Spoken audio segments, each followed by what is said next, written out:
Hey folks, how are you all doing? It's Cam back at you again. Today I'm bringing you the Q&A video I promised to bring you a couple of weeks ago. I actually already recorded the Q&A video, but when I went to edit it, some of the answers were not as helpful as they could have been, so I thought I'd wait around and do it again so that it was more worthwhile for you guys. So I'm sorry for the long wait, but hopefully it'll be worthwhile. Let's go into the first question. I am Z asks, hello Cameron, are you in a band or do you plan on putting a band together? I do in the future. I would love to know about your musical plans for the future. Thanks for all the great videos. Cheers very much. I am hoping to put a band together at some point. I'll probably end up doing it when my original stuff is finished, whenever that will be. But yeah, I do hope to put a band together at some point. Cheers so much. Thomas Russo asks, hi Cam, how do you approach the songwriting process? Like, for example, do you think in any particular scale or mode, or use whatever random chords come to mind? It's probably the latter, actually. I tend to just go with whatever comes out and just go with the flow.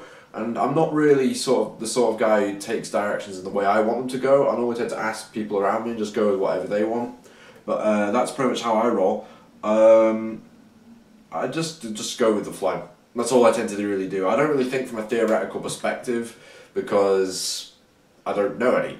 But apart from that, that's pretty much it. Thanks very much for your question, Thomas. Thank you. When you improvise over a backing track, what do you think about on where to go on the fretboard? Thank you. Okay, so what I tend to think about when I'm really going around the fretboard is I tend to follow my eyes, really. So it could be in the key of A minor.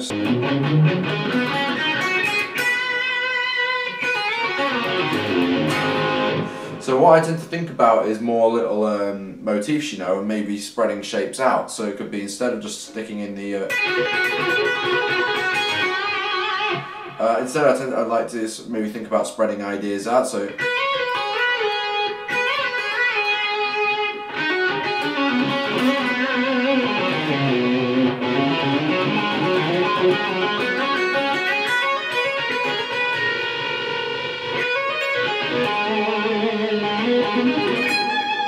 doing that kind of thing, you know, they're just arpeggio shapes.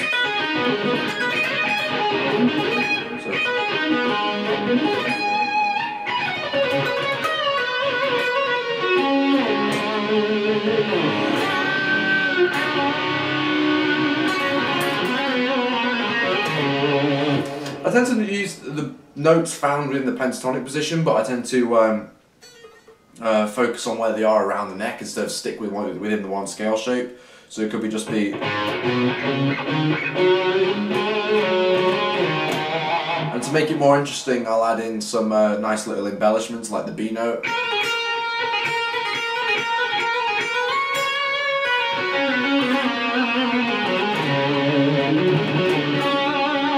Then some cool little like blues ideas.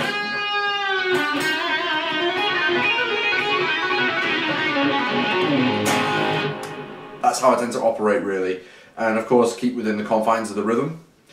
Apart from that, that's pretty much it. Thanks for your question, Mark. Hey Cam, I'm not sure if this has been asked before, how do you keep your licks fresh? You always have cool licks that are new, you don't repeat yourself, if that makes any sense. At the moment I'm really stuck in just a few licks which come out all the time when improvising, my playing just becomes boring. Have you ever faced such a problem, and how would you break out of it? That's Jan the Man. Great question. To be honest, I feel like I'm going through that problem at the moment, and I'm trying to seek new influences, because I tend to find myself I'm doing all of these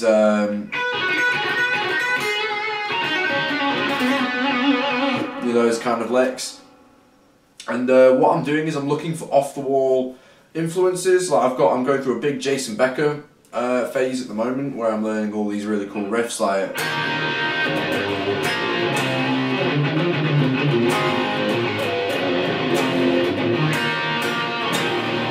and all these really cool ideas. And also I'm into my slide music at the moment as well. There's a great guitarist you should check out called Charlie Hicks. He's a buddy of mine. It's the guy who I promote Ambler Guitars with, and he's a killer slide player, man. I mean, literally, he should be the next big thing, and he's just got some amazing tracks. Mule Rag, When Death Comes For Me, all these really cool tracks. He's dead good, and that's where I go to seek new influences. And by going to influences like that, you create new licks and new ideas, and even if you're not directly copying them, you just hear new things and it just triggers off new ideas.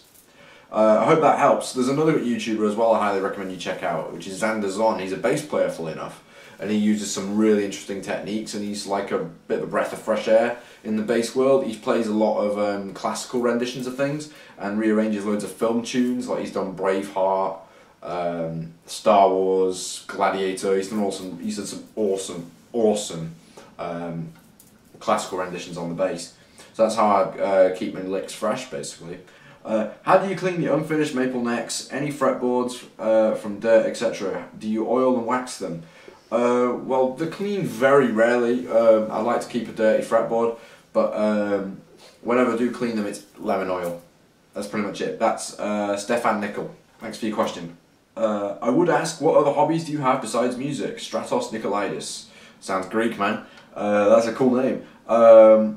My hobbies really, I'm not kind of boring, if you like. I'm not really a house bug who's constant. I'm kind of a house bug, really. I like to be in my own company. I don't really live for the next party or anything like that. I play guitar a hell of a lot. I'm always playing. I read a lot. I watch a lot of stuff online, like YouTube and stuff. And I tend to, one thing I'm a big fan of actually at the moment is The Roth Show. If you guys go and watch that, it's basically David Lee Roth spouting on about his life and history, and it's just killer. I do a lot of dog walking, hence why I'm so athletic. I'm really not. I don't really do much else. You'd be quite surprised. I'm kind of boring, really, as far as hobbies and stuff go. Apart from that, I haven't got much else. Cheers so much for the question. Thank you. Can you describe your dream custom Charvel, or any guitar for that matter? I've never really thought about this because I've been incredibly fortunate and I've found the guitars that I like. If I was to get a new guitar made, or one custom made for me, I would not go wild with it. If anything, I'd want a signature look that would would last for a long time and still look good. Funnily enough, I designed a little while ago online using Photoshop and things, a custom shop Charvel San Dimas. It was basically the same sort of DNA as my pink one, except it had Wolfgang humbuckers, it was in seafoam green, had a matching headstock, and an ebony fingerboard. Apart from that, there was nothing really different at all of any kind. There was nothing too off the wall. Apart from that, I haven't got really much else. But if any company is willing to build my dream, hit me up, if you know what I'm saying. Do you do much hybrid picking? Bob Lee. Probably more than I realise. I like to use it as a means to, it's a lazy way of me playing fast, if you like. Of course, it's very good for all the Zach Wiley type thing.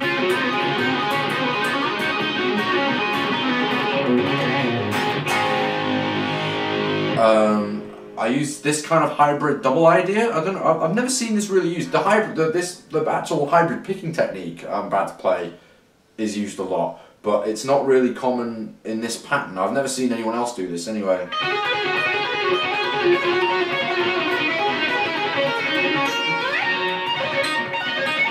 It's that kind of thing.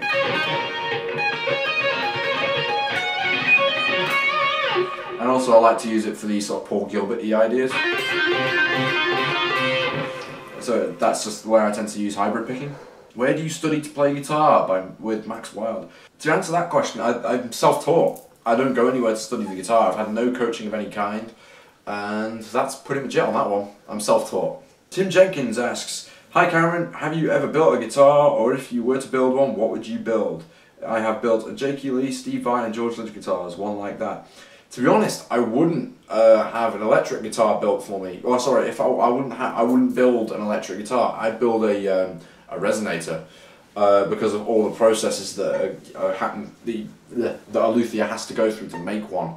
It would be incredibly complex, but also at the same time, you've made something that will last forever. It's like it's just incredible, the processes that are gone through to make a really old resonator. If you take a look at a company called Mule Resonators, if you've not heard of them, check them out. They're probably the sexiest guitars you've ever seen. And if I was to make one, I'd love to make one like that. I wouldn't build an electric guitar. I'm not the most technical guy in the world, so I know nothing about setups really. I'd like a guitar that once it's made, it's set up and it stays that way, like a resonator. Apart from that, that's pretty much it. Hello Cameron, do you think I'm an asshole? I don't know you, so I can't say. Hey man, what notes do you add to the pentatonic scale to make it sound unique and interesting? And will you bring back Lick of the Week? I probably will bring back Lick of the Week at some point. I just haven't got any new licks really to show you at the moment. I used to like it when people would suggest ideas and I'd go off and learn it. And it would force me to sort of take on the influences, if you know what I mean. So if you guys want to learn some new licks, it suggest me some ideas and I'll go for it. Because sometimes when it comes to licks and stuff, I don't know what you guys want to learn, if you know what I mean. So I prefer it when you guys sort of power the machine. You guys feed the beast on that one. And also, what notes do you add to the pentatonic scale? And this is Jack Wood's question. I know you comment all the time on my live streams, it's awesome. One thing I tend to do, I've already said before, is include things like the B note. So it could be, then maybe the F sharp. And it's not necessarily what you, what notes you include, it's more how you play them. So it could just be just a half bend.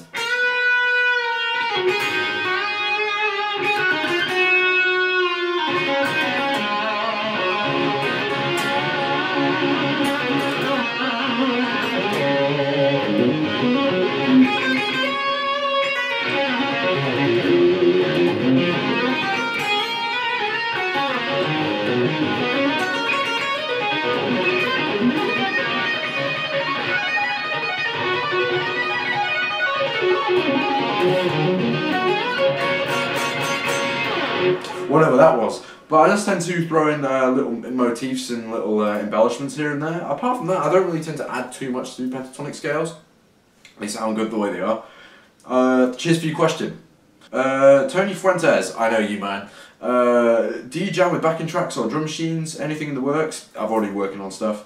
Do I jam with backing tracks? I do, just not on camera. Do I ever do harmonies on solos? To be honest, I've never really done harmonies on solos because I found them kind of cheesy. I don't know why, it's just the way I roll. But cheers for your question, I hope that helps. Thoughts on Washburn N4s? I have a few. Angry Jeff. I've never played a Washburn N4, so I can't say. But I'd love to try one, without a doubt. Cheers so much for your question. Thanks a lot, guys. That pretty much wraps it up for this week's Q&A. I really appreciate the questions. I hopefully plan to eliminate the need to do Q&A videos. I'm currently trying to work on the technology to do live streams, so I could sort of pull up a ladder with Pixie Licks and Robert Baker and all those guys. But without a doubt, thanks so much for your questions, all your really lovely comments. It's what motivates me to carry on doing these things. Anyway, sorry for the late Q&A. I look forward to seeing you guys soon. Bye bye.